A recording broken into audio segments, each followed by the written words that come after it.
Yo, what's going on, boys? We're back here on the channel. It's been about 2 months. Had a few issues with the SIM card and different files getting corrupted, but we're back here today. An absolute crazy video coming up for you guys. If you guys ever watch a dropshipping video, please let this be the one, because I'm going to be showing you guys absolutely everything that went into finding this product that we're scaling at the moment, the ads, how we found the product, pretty much everything that's going into starting a Shopify store in 2025. So if you're a complete beginner, or if you are making 6 figures a month or whatever, please stick around, watch this video. I guarantee you'll get something out of it. But if you are new here, what we have been doing is taking a store from nothing and attempting to scale it, which we're now sitting at about $20,000 revenue, which isn't the best, but we are planning on scaling it up a lot in the future, so stay tuned for those videos. So without further ado, let's jump into it. If you guys do like this video, please subscribe, like. I don't sell a course, so yeah, enjoy. In the Miro board now, a few things. We'll zoom out a bit. You guys can see we have a bit to cover, so I'm going to be speaking pretty fast. So if I was you guys, I would be taking notes on this. Why am I giving you guys this for free? Answer, because I have like 30 subs. So to the stores, 15k pounds there for the last 7 days. 44,000 there last 7 days. Last 7 days on the new store, 3,300. We have a few other stores as well, but I didn't really think to include them. Just gave you guys a bit of proof. Anyways, it's going to start pretty simple and it will ramp up pretty fast. I will warn you guys that. So when you are choosing a product and when you're choosing to advertise, you can do organic, but for the sake of this video, I'm just going to keep it nice and simple. So TikTok, we tend to stick with viral, trendy products. You got your throwing fidget spinner. You got any like cool, new, fun products that, you know, kids will like, 13 to 18 to 30-year-olds. This is going to be the best strategy for you advertising on TikTok. Meta, we tend to target the older demographic of people on Meta because your mom, your dad, all that, they're on Meta. They're scrolling on Facebook, so you can hit them pretty hard through there. But obviously Meta does have Instagram as well. So Meta is pretty all-rounded. TikTok tends to be tailored towards the younger generation, although you can get away with it. My advice for you, pick one or the other and just stick to it for like 2 months, 3 months until you guys suss it out. Campaign strategy, you guys are going to have to either decide between CBO or ABO. ABO is just ad set budget optimization, which means that you guys will go into the ads manager, you'll manually put in the budget you want for that ad set, and then it will divide the budget between the creatives within that ad set. As CBO, you just set a budget for the whole thing and then it will distribute it to the ad sets which are performing best. Couple pros to using ABOs. Initially, it is really good to test creatives because you'll see with the strategy in a second, we just chuck 3 creatives into an ad set and then give it a $10 budget. We'll be able to see quickly whether the creatives are working, whether they're not working. The ABO, just quickly, it is pretty hard to scale if you guys are new. Horizontal scaling ABOs can be a little bit aids, like knowing when to duplicate ad sets as compared to the CBO, which vertically scaling the CBOs. So you're not duplicating ad sets, you're just increasing the ad spend there. As with the ABO, you can duplicate ad sets, and then depending on how well they perform, you can increase the ad spend again and then keep duplicating like that. It sounds a little bit complicated, but trust me, it's very simple. Okay, so coming over how I choose the perfect product. Only real way to confirm a winning product is through data. It is really hard at the beginning to put your emotions aside, understand that one product you think like this product's going to do really well, chances are it's going to go to the ground. So I like to do it off this criteria. These two here, you would have seen before. Wow factor solves a problem. But as you'll see from the creatives in a second, that isn't really the main metrics we're trying to optimize on. An emotional niche, this I find is one of the most important ones, because the whole point of this, like the wow factor, is just getting people to impulse buy. So if it has a wow factor, they'll impulse buy. If it solves a problem, they'll impulse buy. If it's really emotional, they'll impulse buy. Another thing you have to understand, people who buy with emotion rationalize with logic. So when they see your ad, are they going to think, this will make me look better, this will make me feel happier, this solve one of my insecurities?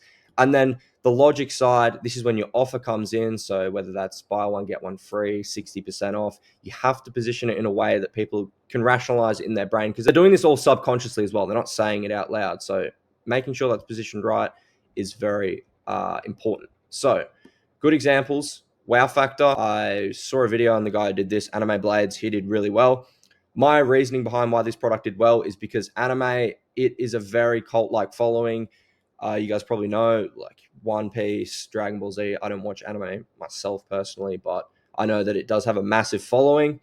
Solves a problem. So you guys can see this product here. It solves a problem, puts the toothbrush in here, and people just feel gross. Like, you can put a creative in their face that, did you know when you flush your toilet, 65% of the air particles fly around the room and stick to your toothbrush or whatever. Here's one that I believe is like an absolute great product. Probably not anymore, but this is a great product to sell, especially through the whole Andrew Tate alpha male, Sigma arc, whatever that was. Because, you know, if you're not 6'4" or whatever, then you're not a man. So this was a really good one. Solves a problem, has a wow factor. The niche, it's really emotional. Like I was saying before, you can capitalize on men's insecurities for being short. See in the creative that the guy stands next to his girlfriend and is the same height, puts on these, and then is significantly cooler. Riz Souls, good name as well. Just like, oh, you got the Riz Souls or whatever. So good marketing on that end there. You guys have probably seen this. Put a video up on screen as I'm talking. It's like this weird electric stereo. It absolutely blew up last year. I know a few people who tried to sell it, didn't do too well, because actually get people to impulse buy on it, it's pretty hard. You guys have probably seen this. It is the automatic scrubber. It's for like dishes, and this is one of the things that you guys need to look at. Is this does solve a problem, but it's a problem that no one actually like cares about. Like, no one's gonna be up at night thinking, shit, like I really need to wash these dishes faster or something like that. So they're not gonna impulse buy off this creative right here. You can, I don't know, maybe market it to mums, like sore hands. You could probably take that angle. It's not like people are going to be seeing this video, sharing it to their friends, like, holy shit, I need this. Anyways, into the emotional niche. I tend to avoid anything that's like serum, organic, product related, especially if you guys are advertising. This is going to be a bit of a pain in the ass because you'll get banned. Okay, so just quickly before we get into the ads, here's the optimization of metrics. If you guys are already in dropshipping, if you're already running ads, you can just skip this part because this is strictly breaking down CTR, CPC, ROAS, CPC, and CTR, most important metrics that you guys need to be looking at and need to be optimizing. So CTR is just click-through rate. If you guys have a high CTR, it shows that your ad resonates with your audience and it's overall a good creative. Cost per click is essentially how much you're paying for clicks. So if you have a cost per click above $1, it's not really that profitable depending on your market. US and UK tend to have higher CPCs. And like Germany and stuff like that, they tend to have lower CPCs. There's just some dot points that you guys can take down. ROAS, this will be determined on your cost per click and your CTR. If these are both low, usually you'll have a low ROAS. So it is easy to look at these two first and then come to the conclusion on ROAS. It also does depend on your conversion rate through your website, but we'll go through that in a second. Okay, so good campaigns versus bad campaigns. This right here, I'm going to go to the good side first. Here's one of our winning ad sets from our other product that we've ran. Here's the new product that we've been testing. Here is how the campaign initially looked like. Here we had two good ad sets with CTRs high, one being 4.1, one being 5.3. CPCs, they are a little bit high. Ads manager is in Australian dollars. This is actually like 70 cents. This is like $1.10.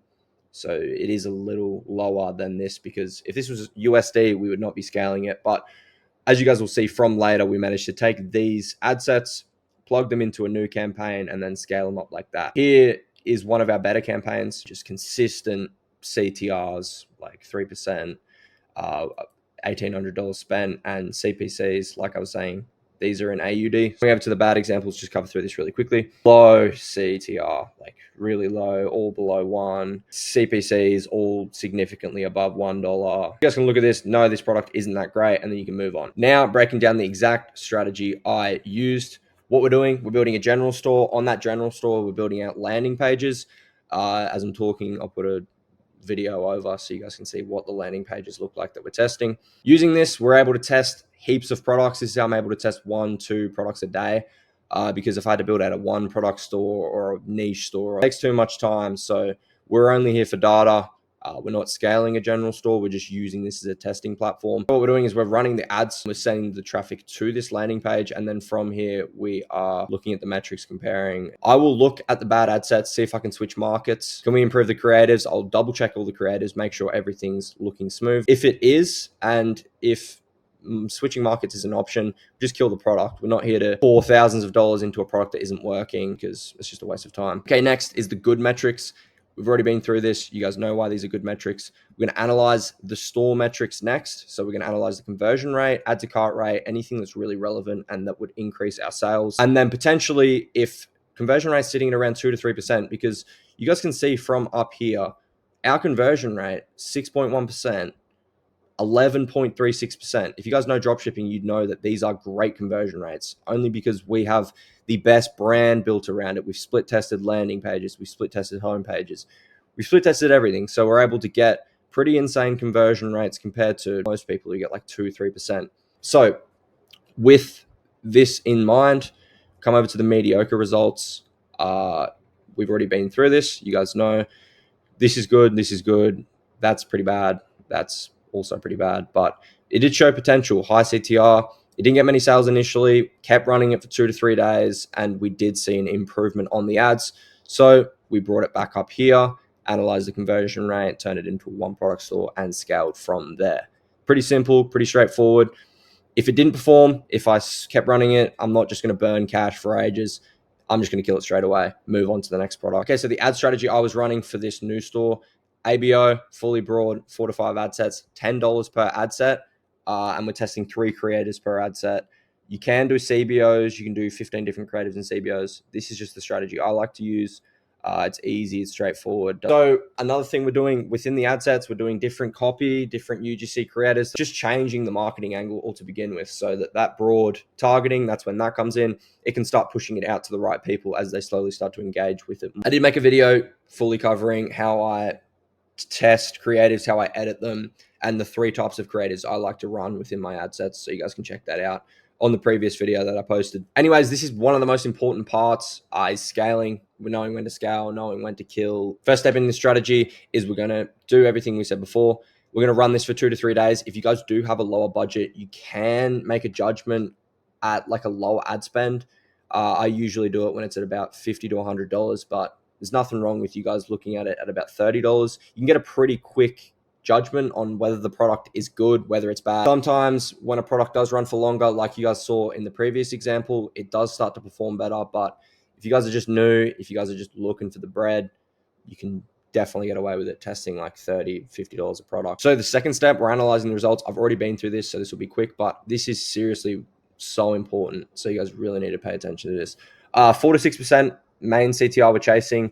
CPC sub $1 in the US. You guys will probably be using maybe 1.25, 1.5. Okay, third step. This is when it comes to actually deciding when to scale, when to actually kill everything, or when to, move into a CBO or whatever. Once an ad set becomes profitable, we're scaling 20%, 25% a day.